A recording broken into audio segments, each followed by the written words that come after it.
नमस्कार, मैं हूं आपके साथ नम्रता। समाजवादी पार्टी को छोड़कर बीजेपी में शामिल हुई अपर्णा यादव को भले ही अब तक कोई बड़ी जिम्मेदारी ना मिली हो, लेकिन निस्वार्थ भाव से उनका काम करना जारी है। उत्तर प्रदेश विधानसभा चुनावों में दिन रात एक कर पार्टी के लिए प्रचार करने वाली अपर्णा ने हाल ही में एक ऐसा बड़ा काम किया जिसने 2024 में नरेंद्र मोदी की जीत के रास्ते और ज्यादा खोल दिए हैं। जी हाँ, दरअसल मिशन मोदी अगेन पीएम के उद्देश्य से एक कार्यक्रम आयोजित किया गया जिसमें अपर्णा ने शिरकत की और सभी से 2024 के चुनावों में मोदी को ही जीत दिलाने के लिए अपील की। इस कार्यक्रम की कुछ तस्वीरें साझा करते हुए अपर्णा ने लिखा, मिशन मोदी अगेन पीएम के उद्देश्य से दिनांक 5 मई को शक्ति स्वरूपा सम्मान कार्यक्रम का आयोजन किया गया, जिसमें मेरे साथ श्रीमती रजनी तिवारी जी, उच्च शिक्षा राज्य मंत्री उत्तर प्रदेश सरकार उपस्थित थी एवं हम दोनों द्वारा द्वीप प्रज्वलित करके कार्यक्रम का शुभारंभ किया गया। इस कार्यक्रम का मुख्य मकसद यही था कि पीएम मोदी की जीत सुनिश्चित की जाए।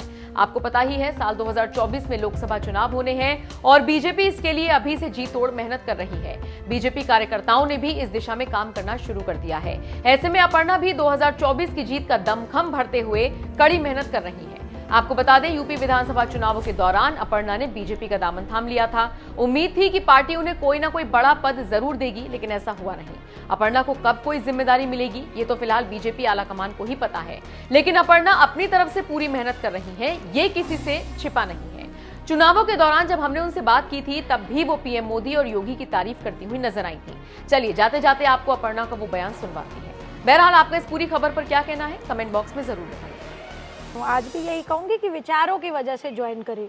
मेरे लिए राष्ट्र सर्वोपरि है और राष्ट्र के लिए ही मैंने जो है इस पार्टी को चुना, बिकॉज जो विजन है हमारे आदरणीय प्रधानमंत्री जी का, चाहे वो स्वच्छ भारत मिशन हो, चाहे वो महिलाओं के लिए एक शौचालय बनाने का उनका प्रोविज़न हो, चाहे उनकी जो भी स्कीम्स आती हैं, तो it is the nation first what he speaks always.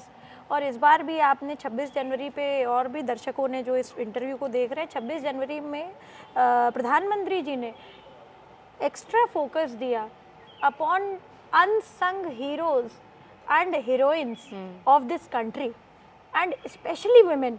Bikaji Cama के बारे में बहुत लोग जानते हैं, पढ़ते हैं, पर वो लोग पढ़ते हैं जो ऑलरेडी लिटरेचर से या हिस्ट्री के संवाद से जुड़े हुए हैं। वो लोग नहीं जानते हैं जो लोग बिल्कुल घरेलू काम में व्यस्त रहते हैं। बहुत सारी उन्होंने ट्राइबल विमेन के बारे में बात करी जो कि जिनके बारे में हमें बिल्कुल पता ना चलता। तो ये एक सोच परिलक्षित करता है हमारे प्रधानमंत्री जी का कि उनका हृदय में कितनी ज़्यादा जो है संवेदनाएं हैं टुवर्ड्स विमेन एम्पावरमेंट, और ये मुझे दिली रूप से छूती है।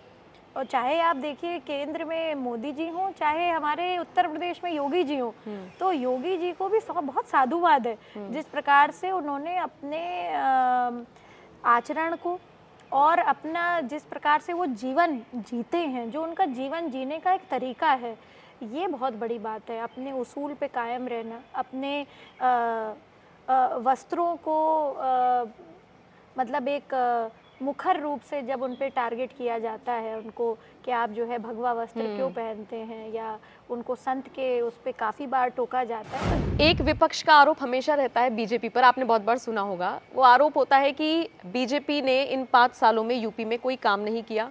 लगता तो मोदी सरकार पर भी आरोप कि कुछ काम नहीं हुआ, सब प्राइवेटाइज कर दिया, मंदिर मस्जिद के ये मुद्दे रह गए हैं। तो उन लोगों को क्या जवाब देंगी? लोगों ने कहना शुरू कर दिया है कि पूछिएगा ये सवाल, बहुत सारे कमेंट सेक्शन में था कि रोजगार पर चुप है सरकार, कुछ नहीं है। 4.5 लाख युवाओं को नौकरी दी, किसने दी? योगी जी ने दी, योगी सरकार ने दी। आप बताइए 6 एक्सप्रेसवे बनवाने का किसने काम किया? भारतीय जनता पार्टी ने, आदरणीय नरेंद्र मोदी जी और आदरणीय योगी आदित्यनाथ जी के उसमें हुआ। 6 एक्सप्रेसवे, नमामि गंगे तव पाद पंकज, तब कस्में खाते हैं गंगा की। नमामि गंगे जो हमारा प्लान है भारतीय जनता पार्टी का, चाहे वो रिवर क्लीनिंग पे हो, वो सारी चीज़ें हुई। और तीसरी बात, मैं सबसे इम्पॉर्टेंट बात कर रही हूँ, कोरोना जो फेज़ आया है, कोई और पार्टी अगर इस प्रदेश में होती संभाल नहीं पाते वो लोग, जिस तरह से मैनेजमेंट हुआ है कोरोना का, क्योंकि इट वाज पूरे मतलब एक तरह से आप देखिए, चाहे राशन बांटने का काम हो सरकार का, देखिए उसमें स्वयंसेवी भी बहुत सारे लोग लगे थे, पर राशन बांटने का काम हो, लोगों से यहाँ से वहाँ पहुँचाने का काम हो, एक स्ट्रिक्ट व्यवस्था रखने का काम हो, एडमिनिस्ट्रेशन हो, ये सारी चीज़ें जो है योगी जी की सरकार में हुआ है।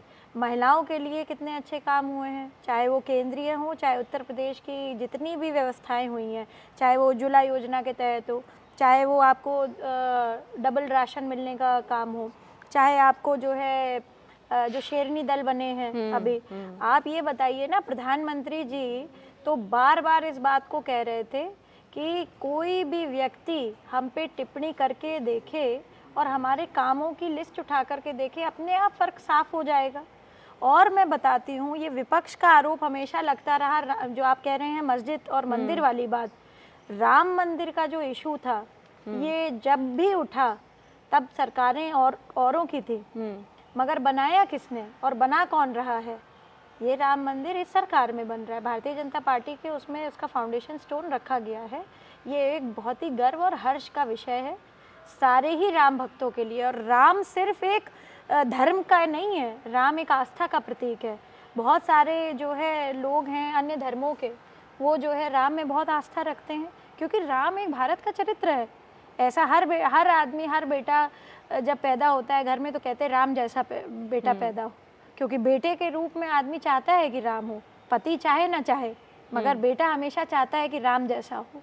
तो ये सारी बातें जो विपक्ष कह रहे हैं, वो क्योंकि खुद वो कहते हैं ना कि जो लोग अपना कुछ नहीं कर पाए वो दूसरों पे प्रत्यारोप करने में सबसे आगे होते हैं, यही बात विपक्ष पे लागू होती है।